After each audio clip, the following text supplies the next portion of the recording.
Next करेंगे गर्दन को। मैं इस तरह से रहता हूँ, गर्दन को साइड में ट्विस्ट करना है ऐसे, लेफ्ट राइट। तो पहले सेंटर में रहेंगे, आपका शोल्डर नहीं हिलेगा, शोल्डर वहीं रहेगा, ओनली गर्दन को लेफ्ट, जैसे श्वास भरी और श्वास छोड़ते हुए लेफ्ट साइड में गर्दन को लेके जाइए लेफ्ट, फिर श्वास भरते हुए सीधे सेंटर में, श्वास छोड़ते हुए राइट साइड में, श्वास भरते हुए सीधे, श्वास छोड़ते हुए लेफ्ट, श्वास भरते हुए सीधे, श्वास छोड़ते हुए राइट। 10 टाइम करेंगे इसको।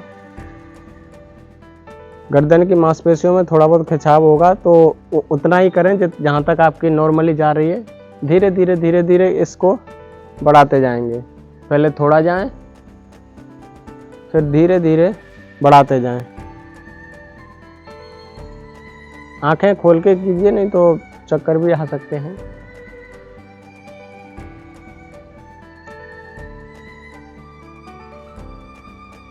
गर्दन में पेन, आप अप और डाउन कर रहे हैं, अप और डाउन नहीं करना, ऐसे नहीं करना, बिल्कुल ऐसे सीधे जाना। हाँ हाँ, इसी तरीके से। हाँ, और कोशिश करें कि आपका जो चिन है शोल्डर तक जाए, शोल्डर के पैरेलल में।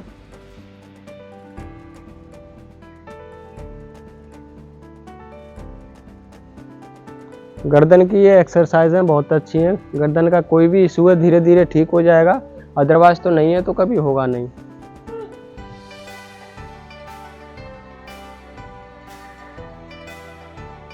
चलिए 10 टाइम हो गया। नेक्स्ट करेंगे बेंडिंग। श्वास भरते हुए सीधे हो जाएंगे, श्वास छोड़ते हुए लेफ्ट साइड में ऐसे बेंड। कान को शोल्डर से टच करने का प्रयास करेंगे, शोल्डर नहीं उठाने, अगर टच नहीं हो रहा है कोई बात नहीं, धीरे धीरे धीरे धीरे इसको बढ़ाते जाएंगे। पहले कम बेंड करेंगे, फिर धीरे धीरे धीरे धीरे अपनी कैपेसिटी के हिसाब से इसको बढ़ाते जाएंगे। श्वास भरते हुए सीधे, श्वास छोड़ते हुए बेंड। श्वासों का रिदम, इसमें कुछ ऐसा नहीं है कि मुझे किस स्पीड से करना है।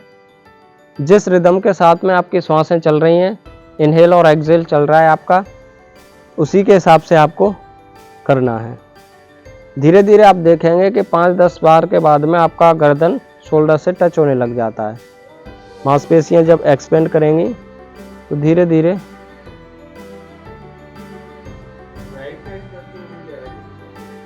धीरे धीरे बढ़ाइए। पहले कम, फिर थोड़ा सा खींचने का प्रयास कीजिए, फिर थोड़ा सा, फिर थोड़ा सा।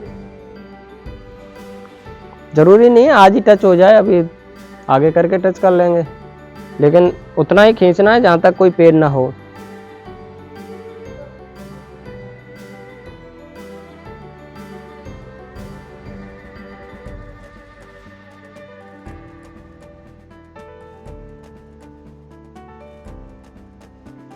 सर्वाइकल वगैरह, स्पॉन्डिलाइटिस, उनके लिए ये एक्सरसाइज है बहुत अच्छी हैं। जिनको हो जाता है उनको पूछिए कि ये कैसा दर्द होता है, बड़ा भयंकर। हमें नहीं है और नहीं हो बहुत। हाँ, चलिए नेक्स्ट रोटेशन करेंगे गर्दन का। श्वास भरते हुए सीधे, श्वास छोड़ते हुए गर्दन को नीचे लाएंगे और फिर लेफ्ट साइड से टर्न करते हुए पीछे लेके जाएंगे। पूरा पीछे आराम से श्वास भर ली, फिर श्वास छोड़ते हुए दूसरी साइड से नीचे लेके आएंगे। पूरा लंबा राउंड बनाना है। कोशिश करें आपकी गर्दन सब जगह पे टच होती हुई राउंड को पूरा करें, दोनों शोल्डर से, चिन आपका चेस्ट से। श्वासों के रिदम के साथ में।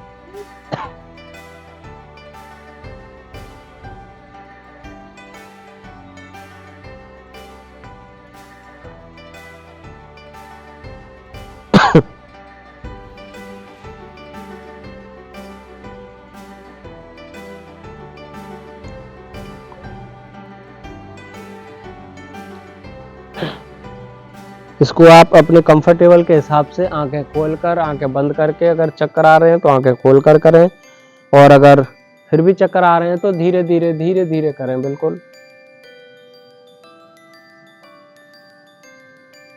डायरेक्शन चेंज करेंगे, अब राइट से लेफ्ट।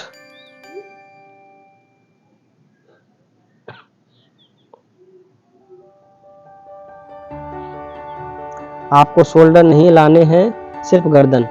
हाँ, गर्दन को ऐसे पीछे जाइए। Very good. शरीर और शोल्डर नहीं हिलाना है। Neck movement exercise. चलिए रिलैक्स करेंगे।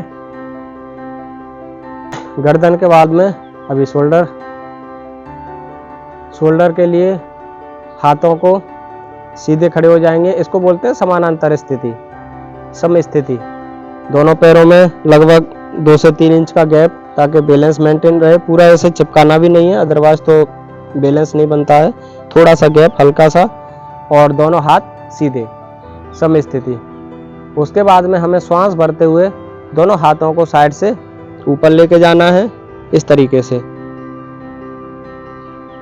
हाँ, उल्टे ही ऊपर, उल्टे ही रहेंगे। हथेलियां एक दूसरे बाहर की तरफ रहेंगी दोनों हाथों की। पूरा अपने आप को ऊपर की तरफ स्ट्रेच करें हाथों को, श्वास भरते हुए, श्वास छोड़ते हुए, फिर नीचे की तरफ। श्वास भरते हुए ऊपर, पूरा श्वास अंदर लें, हाथों को एक्सपेंड करें, पूरे फिंगर तक आप एक्सपेंड करेंगे। खिंचाव महसूस होगा ऊपर से लेकर नीचे तक।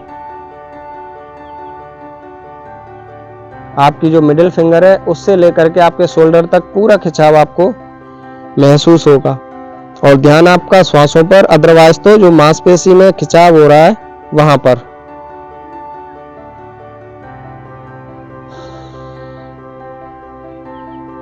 श्वासों के साथ में करते रहेंगे।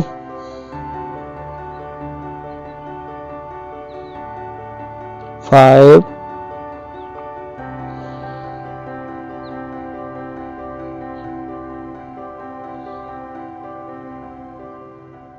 6,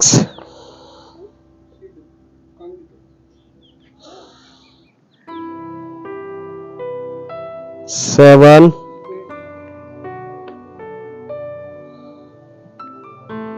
8। अभी तो हम स्टार्टिंग में कम कम कर रहे हैं, धीरे धीरे जैसे जैसे अभ्यास बढ़ता जाएगा, प्रैक्टिस हमारी होती जाएगी डे बाय डे, इनकी क्वांटिटी और इनके स्टेप्स बढ़ाते जाएंगे। 10 टाइम हो गया, ठीक है।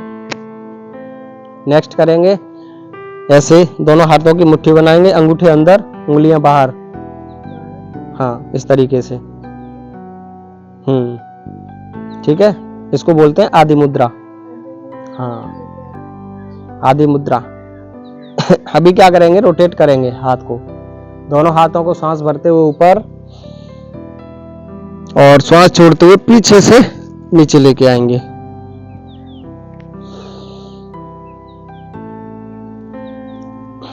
आप जब ऊपर लेके जाते हैं तो फील कीजिए आपकी कोर मसल्स भी ऊपर की तरफ खींचती हैं। और श्वासों के साथ में जब ये अभ्यास किए जाते हैं तो फिर तो आनंद और भी बढ़ जाता है। पूरा लेके जाओ, कान तक टच करो ऐसे। हाँ, पूरा नीचे। Very good.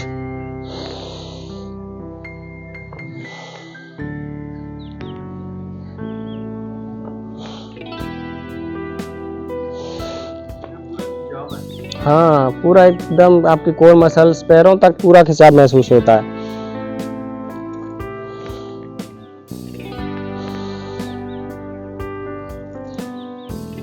सही तरीके से किया जाए तो सारे जो ये सूक्ष्म व्यायाम है, इनको सूक्ष्म व्यायाम बोलते हैं, बहुत ही बेनिफिशियल है।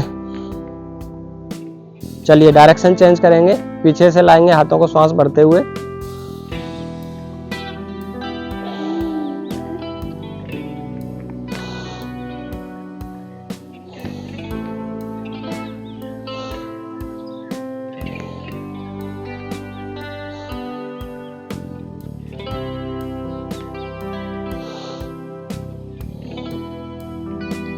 इन्हीं में जब अभ्यास की क्वांटिटी बढ़ाते जाएंगे स्टेप्स, तो सारी मांसपेशियां लूज हो जाएंगी। फिर कभी ना सर्वाइकल होगा, ना फ्रोजन शोल्डर होगा, ना स्पॉन्डिलाइटिस होगा।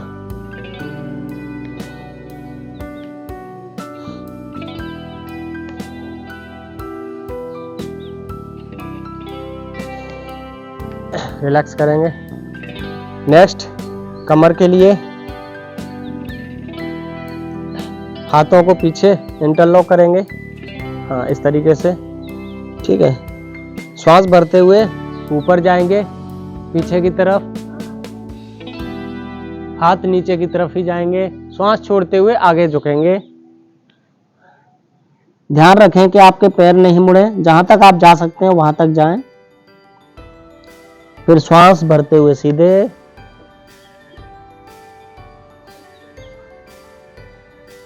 हाँ फिर सांस छोड़ते हुए आगे, जहां तक जा सकते हैं वहां तक, ठीक है। धीरे धीरे बढ़ाते जाएंगे।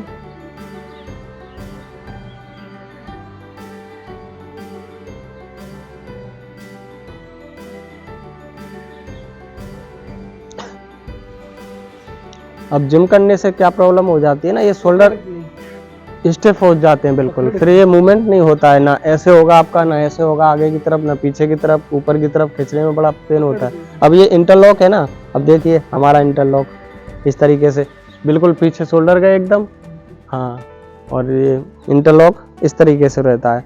फिर पीछे जाते हैं तो हाथ सीधे रहेंगे और सामने झुकेंगे, तो हाथ ऊपर की तरफ कीजिए हाथों को, हाँ ऐसे।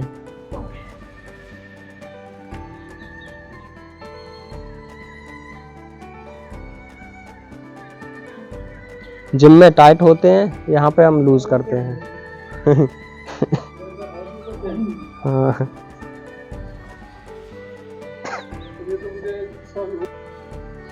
चलिए ये हो गया कमर का। कमर ट्विस्टिंग का करेंगे एक अभ्यास। पैरों में थोड़ा समथिंग 1 से 1.5 फीट का गैप, ठीक है। हाथों को सीधे फैलाएंगे जमीन के समानांतर। श्वास भरेंगे। श्वास छोड़ते हुए जब साइड में जाएंगे तो हाथों को इस तरीके से करना है, इस हाथ को शोल्डर पर और इस हाथ को पीछे, हाँ ऐसे ऐसे, हाँ, और इस हाथ से धक्का मारना है ऐसे, जहां तक आप जा सकते हैं, ठीक है। चलिए फिर ऐसे हो जाएगा सीधे। अपनी राइट साइड में टर्न करेंगे पूरा, धीरे धीरे बढ़ाते जाएंगे। श्वास भरते हुए सीधे, श्वास छोड़ते हुए लेफ्ट साइड में जाएंगे। श्वास भरते हुए सीधे, श्वास छोड़ते हुए राइट साइड में जाएंगे। मैं बताऊं, हाँ अच्छा तो कर रहे हो आप, ऐसे करके बस इसको इधर करना है और धक्का मारना है ऐसे हाथ से, ये हाथ पीछे रहेगा, वेरी गुड। फिर हाथ सीधे कीजिए ऐसे, फिर ऐसे। और जब आपका अभ्यास हो जाएगा, जब आपको लग रहा है कि मेरी कमर में चोट नहीं लगेगी रीढ़ की हड्डी में, तो इसको ऐसे फास्ट कर सकते हैं।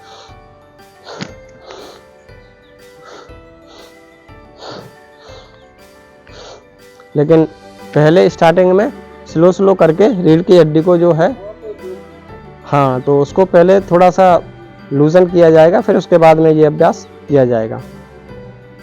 चलिए नेक्स्ट कमर के लिए करेंगे। दोनों पैरों में गैप रखेंगे, हाथ कमर पर रहेंगे, ठीक है। श्वास भरते हुए पीछे, श्वास भरते हुए आगे,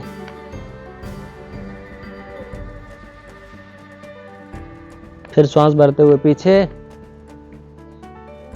श्वास छोड़ते हुए आगे। जब भी शरीर का एक्सपेंशन हो रहा है तो श्वास भरनी है, और शरीर जब झुक रहा है आगे की तरफ, सिकुड़ रहा है, तो श्वास छोड़नी है।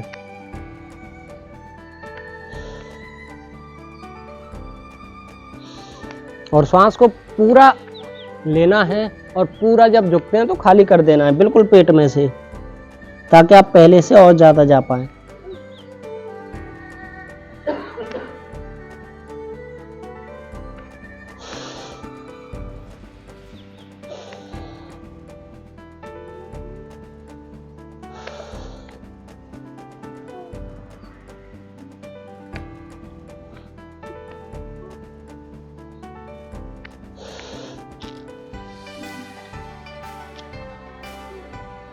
Very good. जहाँ तक हो वहाँ तक करें। और योगाभ्यास में आगे बढ़ने से पहले सबसे पहली चीज़ होती है आहार। आहार में चेंज करना बहुत ज़रूरी है, खाने पीने में, नहीं तो शरीर को खींचते रहने से कोई फ़ायदा नहीं है। कोशिश ये करें, हाँ, अगर जैसे किसी को वेट लूज करना है तो शाम के टाइम पे कम खाना है। शाम को 6 बजे के बाद में खाना ही नहीं है, फिर सुबह 8 बजे, ऐसे है जिसको वेट लूज करना है। तो जो इसको बोलते हैं इंटरमिटेंट फास्टिंग, थोड़ा सा गैप बढ़ जाएगा तो आपके शरीर को जो है हीलिंग की और अपने आप को मजबूत करने की, और आपका जो फैट है वो लॉस होगा उससे। 6 बजे के बाद में खाना ही नहीं है। दिन में तो हमारा वर्कआउट रहता है और काम रहते हैं, तो शरीर को एनर्जी की आवश्यकता रहती है। रात को हीलिंग करती है बॉडी को, डाइजेशन को जब रेस्ट मिलेगा तो बॉडी हील होगी। अगर आप डाइजेशन को रेस्ट नहीं दोगे तो बॉडी हील अपने आप को रिपेयर नहीं करेगी, हील नहीं करेगी। ये चीज़ है। थाइस के लिए सामने हाथ, श्वास भर ली, श्वास छोड़ते हुए चेयर पोज बनाएंगे। पूरा नीचे बैठना नहीं है, हाफ चेयर, हाँ ऐसे।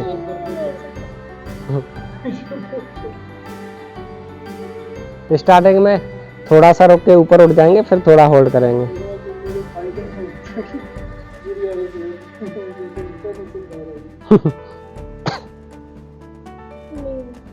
हो जाएगा, आप तो बड़े स्ट्रांग हो।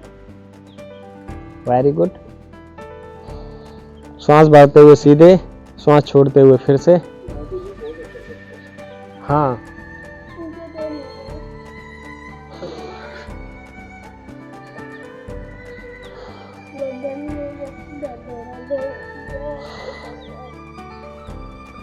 चलिए थोड़ी देर के लिए होल्ड करेंगे, 10 सेकंड के लिए। 1 2 3 4 5 6 7 8 9 10। Very good. हाँ, आपको योग में सांस के साथ में ही करना है, हर एक्सरसाइज सांसों के साथ में ही है, जिससे आपकी डबल इम्यूनिटी बढ़ती है, क्योंकि सेल्स तक ऑक्सीजन ज़्यादा पहुंचती है, उसको एनर्जी ज़्यादा मिलती है। चलिए नेक्स्ट, एंकल मूवमेंट, गुल्फ पाद, इसको संस्कृत में गुल्फ बोलते हैं। चलिए अप डाउन करेंगे, श्वास भरते हुए अप, श्वास छोड़ते हुए डाउन।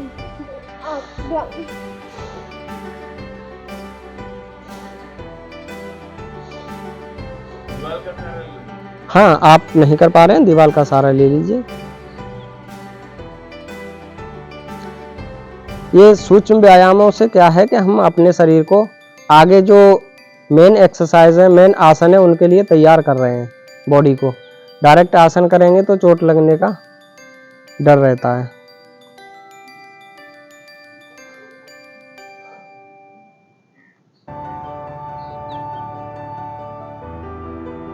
श्वासों के साथ में 10 टाइम करेंगे, फिर पैर चेंज कर लेंगे। इस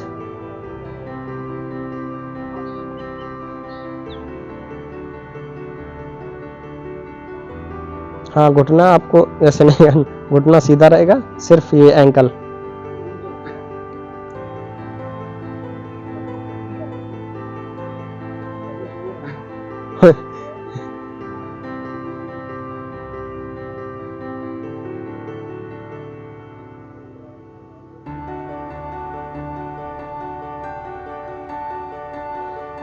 श्वासों के साथ में।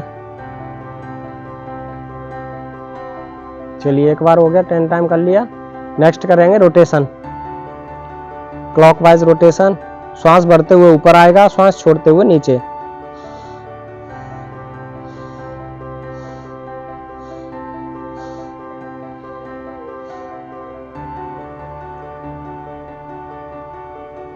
कभी कभार हमारा पैर क्या है कि इक्वल स्पेस पे नहीं पड़ता है, ऊपर नीचे पड़ जाता है, तो चोट लगने का डर रहता है, मोच वगैरह।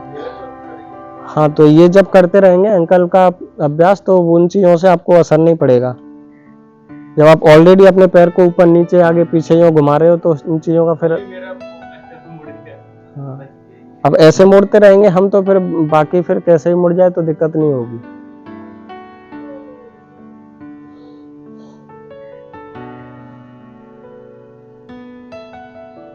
बाकी दबाव नहीं देना है बिल्कुल भी, जितना हो सकता है उतना डायरेक्शन चेंज करके करेंगे। इससे आपके 2 अभ्यास और 2 क्या 3 हो रहे हैं, आपकी श्वासों का अभ्यास, आपका एंकल मूवमेंट और आपका एक पैर पर बैलेंस, माइंड की क्रिया। आप अपने माइंड को कितना कंट्रोल कर पा रहे हैं। वेट का भी बड़ा असर है। हाँ, वेट का तो है ही। पैर चेंज करके रोटेशन करेंगे।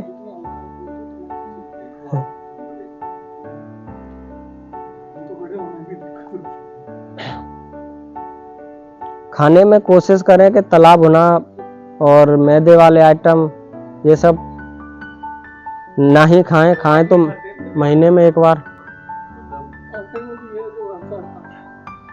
मल्टीग्रेन आटा मंगाइए ना। तो नमकीन क्यों खा रहे हैं, बिस्किट क्यों खा रहे हैं आप? ब्रेड खाइए। ब्रेड भी नहीं खाइए ना, ब्रेड तो और भी खराब है।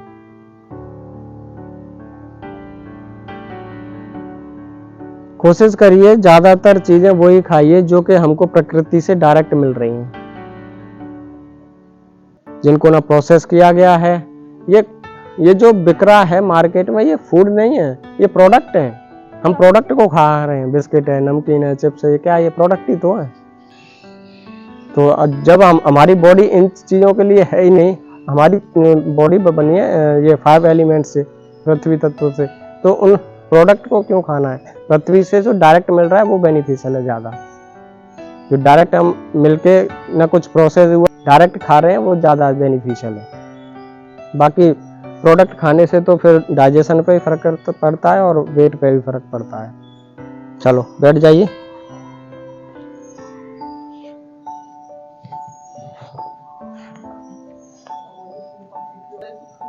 पैक्ड फूड अवॉइड ही करें, पैक्ड फूड कुछ भी नहीं। हाँ, घर पे बनाओ ना।